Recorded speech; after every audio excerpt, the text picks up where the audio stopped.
Hey, this message is for the green group. This is for our weather patterns unit lesson 2.6, which you should be completing on Tuesday, March 24th.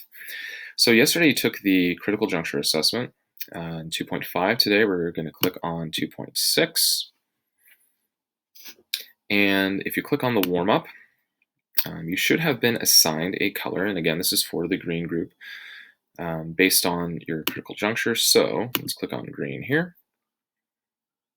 And here we go. So for the warm-up, what you're going to be doing is you're going to be adding annotations to each of these images. So make sure you read these instructions carefully. You're going to be learning a little bit about jet streams and trying to apply your understanding to what's going on. When you add an annotation, you click on this plus button right here, and you can move it anywhere you wish. So let's see, I'm going to go ahead and put it right here, and I'm going to write something like the surface absorbs energy from the sun. Here we go. I don't know, try to add maybe 3 annotations at least to each of these images. And again, make sure you read the introduction too to learn a little bit about jet streams. And when you finish, make sure you click hand in down here in the bottom right. That's how I'm going to be able to see all of your work by you clicking hand in. The next thing you're going to do is go to activity 2 at the top here. And again, I'm going to need to select the green group. Now, activity 2 is a game, which is going to be a little bit difficult because number 1, you don't have the cards, and number 2, you don't have a partner to play with. But I think we can still make it work.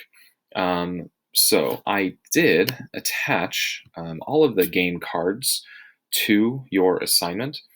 We have these water vapor cards, we have surrounding air temperature cards, and we have some wild cards and air parcel temperature cards. So what you're going to do is you're going to take 4 cards from the air parcel temperatures, the surrounding air temperature, and the water vapor stacks, 4 cards each. You're going to need to launch the sim and go into the lab mode.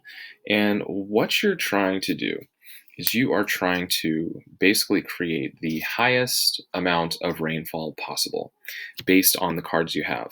So you could take a look at all of your cards, shuffle them around a little bit, see which combinations you think are going to provide the highest amount of rainfall. And then maybe you could select new cards after that and then use those to see, all right, which combination of cards will give me the highest level of rainfall, and test it out in the simulation. Now, there's nowhere for you to actually write down what you did, but there is a reflection piece afterwards where you are, in activity 3, going to reflect and answer some questions. Oops, let's go to the green group. Based on the simulation, and really it's just one, how can jet streams affect local weather conditions? Now, one thing we didn't talk about were these wild cards. Take a couple of those, and once you do the simulation, when you think you have your most amount of rain that you can get through your combination of cards, throw one of these wild cards in there and see how that changes the amount of rainfall that you ultimately get. And then you'll be able to actually answer that reflection question, which is about jet streams and how they affect local weather conditions. So the next thing you're going to do after you reflect on that question is go to the homework, which is self-assessment, and check your understanding.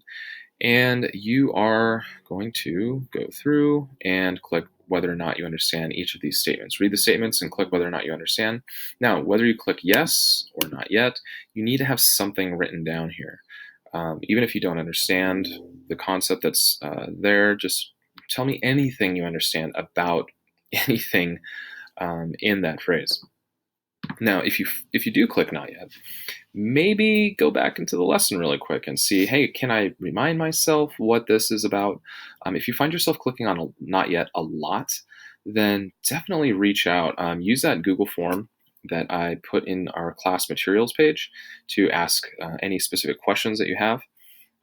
You can also send me an email. I'm going to prefer you using that Google form, but email's fine too. if that works better for you. Again, always make sure you hit hand in down at the bottom, and that's it.